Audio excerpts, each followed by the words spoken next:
यानी ऐसी डिवाइस जो किसी पैरेलल बस सा या पैरेलल पोर्ट से कनेक्टेड है, उसके डाटा को टेम्पोरेली हम किसी एक बफर में स्टोर कर सकें, सो डैट जो कंज्यूमर है वो बिट बाय बिट उस बफर से डाटा को रीड कर सके। तो हमें इसके लिए चाहिए होते हैं register for temporarily storing the data. आवाज़ आ रही है सबको? तो आज हम बात करेंगे कि कैसे हम जो है by using the flip flops और latches we can design and implement shift registers. तो मैंने बता दिया कि हमारे पास चार किस्म के शिफ्ट रजिस्टर्स होते हैं: serial in serial out, serial in parallel out, parallel in serial out and parallel in parallel out. तो सीरियल में क्या होता है कि जो डिवाइस होती है, लेट से कोई डिवाइस है जो कि डेटा प्रोड्यूस कर रही है, वो बिट बाय बिट प्रोड्यूस कर रही है डेटा, ठीक है। और जो डेटा कंज्यूम हो रहा है वो भी बिट बाय बिट की बेस्ड हो रहा है। तो हमें एक ऐसा रजिस्टर चाहिए कि जो डाटा सीरियल में ले और सीरियल इन हो, जिसमें डाटा और सीरियली यानी bit by bit data enter हो, और बिट बाय बिट डाटा जो है कंज्यूम होता रहे, ठीक है। तो ऐसे रजिस्टर कहते हैं सीरियल इन सीरियल आउट। इसकी एग्जांपल आपके ठीक है सामने। तो ये हमने डी फ्लिप फ्लॉप को यूज करते हुए हमने 4 बिट हमने यूज किया है, हमने एक डिजाइन किया है 4 bit serial in serial out, ठीक है। तो यहाँ से डाटा इनपुट हो रहा है, ठीक है, और यहाँ से डाटा आउटपुट हो रहा है,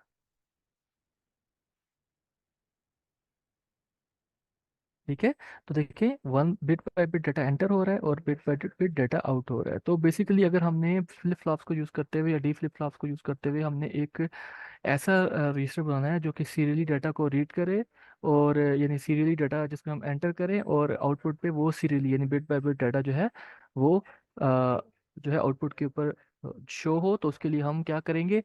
बहुत सिंपल इसकी लॉजिक है कि आपने जो फर्स्ट फ्लिप फ्लॉप है, जो लेफ्ट मोस्ट फ्लिप फ्लॉप है, वहां से आपने डाटा को एंटर करना है, ठीक है। यहाँ से डाटा एंटर हो रहा है, लेट से मैं कहता हूँ कि डाटा है 0101, तो लेट से पहले जीरो गया, ठीक है, डेटा गया, ठीक है। यहाँ से फिर हमने क्या करना है, फर्स्ट फ्लिप फ्लॉप की क्यू को नेक्स्ट की डी से, नेक्स्ट की फ्लिप फ्लॉप को थर्ड के डी इनपुट से, और जो थर्ड फ्लिप फ्लॉप की आउटपुट है उसको लास्ट फ्लिप फ्लॉप की डी इनपुट से कनेक्ट कर दिया, ठीक है। और जो लास्ट फ्लिप फ्लॉप की आउटपुट है वहां से हमारे पास डाटा आउटपुट होगा, ठीक है। उसके बाद क्योंकि ये एक सीरियल इन सीरियल आउट है, तो ओबियसली आपने चारों फ्लिप फ्लॉप को सिंक्रोनाइज करना है कि जैसे ही लेफ्ट साइड से डाटा एंटर हो, तो जो जो बाकी डाटा है वो एक एक बिट आगे मूव हो जाए, ठीक है। तो शिफ्ट में क्या होता है? शिफ्ट में बेसिकली होता है कि लेट से अगर आपके पास एक रजिस्टर है, लेट से हम बात करते हैं एक 4 बिट रजिस्टर है, ठीक है। इनिशियली इसके अंदर वैल्यू है 0000, तो हम कहते हैं कि रजिस्टर में अभी कोई भी वैल्यू नहीं है। तो अगर मैं इस रजिस्टर के अंदर मैं एक यहाँ से लेफ्ट साइड से डेटा एंटर करता हूँ 1, ठीक है, 1 आ गया, तो ये जो जीरो है, ये जीरो यहाँ से शिफ्ट होके बाहर निकल जाएगा, ठीक है। और ये जो 3 जीरोज हैं वो इसकी जगह पे आ जाएंगे, यानी शिफ्ट हो जाएंगे टुवर्ड्स राइट। और जो हमारे पास जो लेफ्ट मोस्ट बिट है यहाँ पे 1 आ जाएगा। यानी कि अगर आपको पता है ना कि डी फ्लिप फ्लॉप में क्या होता है कि जो इनपुट होती है वही आउटपुट होती है। सो अगर मैं कहूँ कि मेरे पास डाटा है 0001, तो जब मैं यहाँ से 1 डाटा एंटर करूँगा तो आफ्टर 1 क्लॉक पल्स या आफ्टर 1 क्लॉक साइकिल यहाँ पे मेरे पास 1 आ जाएगा, ठीक है। तो इनिशियली देखें, इनिशियली क्या था, 0000 थे, लेकिन जैसे ही मैंने इधर से डाटा एंटर किया तो ये 1000 हो गया, ठीक है। तो यानी कि देखें, यहाँ पे 1 था तो यहाँ पे 1 हो गया, यहाँ पे जो पहले जीरो था वो जीरो आगे गया, उसकी वजह से ये जीरो हो गया, ये जीरो फिर इस पे पहले से जीरो था, ये जीरो आगे गया, इनपुट बना तो इसकी आउटपुट जीरो आ गई। और प्रीवियसली हमारे पास फॉर एग्जांपल हम बात करें इसकी, तो ये जीरो था, तो यही जीरो हमने नेक्स्ट जो लास्ट फ्लिप फ्लॉप है उसकी आउट इनपुट बनाया तो हमारे पास आउटपुट जीरो आ गई, ठीक है। तो यहाँ से हमारे पास जीरो निकल आया। इसको कहते हैं सीरियल इन सीरियल आउट, ठीक है। तो सिंक्रोनाइज करना है हमने फ्लिप फ्लॉप्स को, बिकॉज हम चाहते हैं कि एक ही सिंक्रोनसली यानी एक ही क्लॉक साइकिल के अंदर हर बिट जो है वो शिफ्ट हो जाए, ठीक है। तो उसके लिए हम क्या करेंगे, हम सारे फ्लिप फ्लॉप्स को सिंक्रोनाइज करने के लिए हम किससे कनेक्ट करेंगे, हम एक कॉमन क्लॉक सोर्स के साथ कनेक्ट करेंगे, ताकि जैसे ही क्लॉक पल्स जनरेट हो तो सारे फ्लिप फ्लॉप जो हैं वो एक्टिवेट हो जाएं और बेस्ड ऑन द इनपुट वो कुछ आउटपुट जो है वो प्रोड्यूस करते हैं। ये पॉइंट क्लियर हो गया?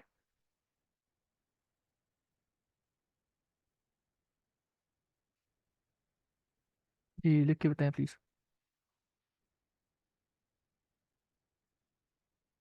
ओके। सो अब हम बात करते हैं इसके ट्रुथ टेबल की। तो अब देखें इनिशियली हम ये एज्यूम करते हैं, जिस तरह मैंने पहले एग्जांपल ली थी, कि जो हमारे पास रजिस्टर है it is a 4 bit register, लेकिन अभी इसके अंदर कोई भी डेटा नहीं है। इट मीन्स के उसके जितने फ्लिप फ्लॉप्स हैं और उसकी मतलब जो वैल्यूज है आउटपुट्स हैं 1 है। यानी अभी इस टाइम पे ये जो हमारे पास शिफ्ट रजिस्टर है, इसमें वैल्यू जो स्टोर हो रही है वो है all zero, zero zero zero zero. ठीक है। तो यानी बाय डिफॉल्ट जीरो ही होती है। तो हमने क्लॉक साइकिल 1, ठीक है, तो हमने इनपुट किया 1। ठीक है। तो क्योंकि सारे जीरो जीरो जीरो हैं, अगर हम 1 एंटर करेंगे तो क्या होगा? आउटपुट पे क्या आएगा? ये जो जीरो है ये आउटपुट पे आ जाएगा। ठीक है। तो अब रजिस्टर के अंदर क्या वैल्यू स्टोर है? Zero zero zero one. याद रखेंगे ये जो लास्ट कॉलम है ये सिर्फ लास्ट बिट को बता रहा है जो आउटपुट हो रही है। ठीक है। उसके बाद हमने जीरो एंटर किया, तो ये जीरो फिर बाहर निकल गया। तो यहाँ पे हमारे पास क्या बच गया? 1 0 0, और ये जीरो यहाँ पे आ गया। ठीक है, क्योंकि शिफ्ट हो रहा है ना, हर क्लॉक साइकिल के बाद एक बिट शिफ्ट हो रही है टुवर्ड्स राइट। ठीक है। फिर हमने सीरियल इन किया जीरो। अगेन जब हम सीरियल इन करेंगे जीरो, तो यहाँ से ये जीरो बाहर निकल जाएगा। ठीक है। तो ये क्या बच गया? 0 1 0, 0 1 0, और यहाँ पे आ गया जीरो।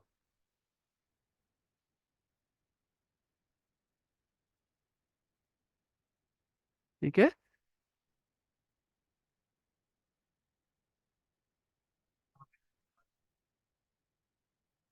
सो इस तरह से आप जाएंगे तो आफ्टर फोर्थ क्लॉक साइकिल जब आप 1 एंटर करेंगे तो हमारे पास आउटपुट पे 1 आ जाएगा। ठीक है। सो इस तरह से हमारे पास आफ्टर ईच क्लॉक साइकिल एक, यानी आप ये कह लें कि आफ्टर फोर्थ क्लॉक साइकिल, यानी फर्स्ट क्लॉक साइकिल के बाद जीरो आया, सेकंड के बाद जीरो आया, थर्ड के बाद जीरो आया। ठीक है। यानी तीन जीरोस निकल गए क्योंकि हमारे पास कितने थे? ठीक है। आप जी, नहीं ये हम बात करें, नहीं नहीं, ये देखिए ना, हमारे पास ये हमने इसको निकाल दिया। ये हम ये नहीं कह रहे कि स्टार्ट, हम कहते हैं आफ्टर फर्स्ट क्लॉक साइकिल, तो पहले जीरो को छोड़ दें आप। ठीक है। पहले जीरो को छोड़ दें, यानी हम यहाँ पे कह रहे हैं कि हमने, देखिए यहाँ इसको आप ऐसे करें। ठीक है। तो ये हो जाएगा 0 1 0 0, 0 0 1 0, 0 0 0 1, और फिर 0 0 0 0 1। ठीक है, ये ऐसे होगा। यानी मुझे बताया कि आफ्टर, ये कह रहे हैं शुरू में नहीं, कहते हैं आफ्टर फर्स्ट क्लॉक साइकिल। अगर इनिशियल वैल्यू 0 0 0 0 है तो आफ्टर फर्स्ट क्लॉक साइकिल क्या आएगा? रजिस्टर की वैल्यू क्या बनेगी? अगर हम 1 एंटर कर रहे हैं, 1 0 0 0, आफ्टर सेकंड क्लॉक साइकिल क्या होगा? 0 1 0 0। आफ्टर थर्ड क्लॉक साइकिल क्या होगा? 0 0 1 0। ठीक है। So after fourth clock clock cycle क्या होगा? 0 0 0 1। तो ये 1 हमारे पास सीरियल आउट होगा। ठीक है। उसके बाद फिर क्या होगा? उसके बाद हम कोई भी डाटा एंटर नहीं कर रहे। इस पर अगर आप जो एक्स का मतलब डोंट केयर, जो मर्जी आप डाटा एंटर करें। इसका मतलब ये है कि अब हमें हमें इस चीज़ से कंसर्न नहीं है कि 5 6 और 7 में क्या, क्लॉक साइकिल 5 में, 6 में और 7 में क्या आ रहा है। हमें पता है कि चाहे पीछे जो मुझे डेटा है, हमने जो डाटा एंटर किया हुआ था, सो बेसिकली हमारे पास डेटा आ गया था ये 1 0 0 1 आ गया था। तो पहले 1 निकला, उसके बाद फिर ये जीरो निकलेगा, फिर जीरो निकलेगा, और फिर 1 निकलेगा। ठीक है। And we are not concern के पीछे डाटा क्या आ रहा है। हमने सिंपल इन्हीं चार बिट्स को हमने जो एंटर किया था 1 0 0 1, हम इसी को कंसर्न कर रहे हैं। हमारी कंसर्न इसी से है कि जो डाटा हमने एंटर किया है वो डाटा आउट कैसे हो रहा है। ठीक है, ये डोंट केयर है।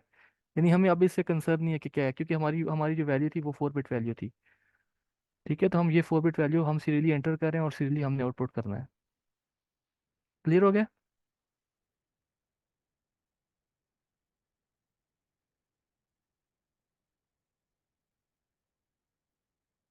ओके।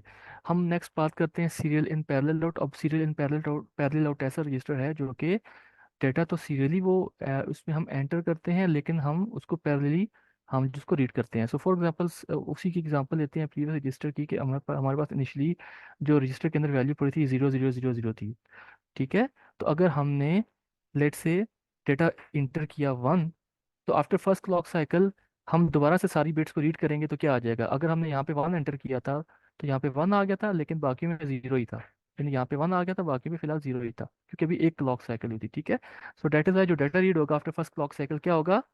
1 0 0 0 होगा। ठीक है। फिर हमने 0 एंटर किया, डेटा तो हर बिट शिफ्ट होगी। तो अगर ये 1 0 0 0 था, तो 0 एंटर होने से क्या हो गया? 0 1 0 0, हर बिट राइट को शिफ्ट होगी। तो अगर अब हमारे पास आफ्टर सेकंड क्लॉक साइकिल हमारे रजिस्टर के अंदर ये डेटा पड़ा हुआ है, क्योंकि आफ्टर सेकंड क्लॉक साइकिल हर बिट राइट की तरफ शिफ्ट होगी, तो हमारे रजिस्टर के अंदर जो वैल्यू पड़ी है वो 0 1 0 0 है। अगर हम इसको इन पैरेलल रीड करेंगे तो हमारे पास आएगा 0 1 0 0। इन पैरेलल रीड करने से मुराद ये है कि हमने हर फ्लिप फ्लॉप की आउटपुट को रीड करना है। ठीक हो गया।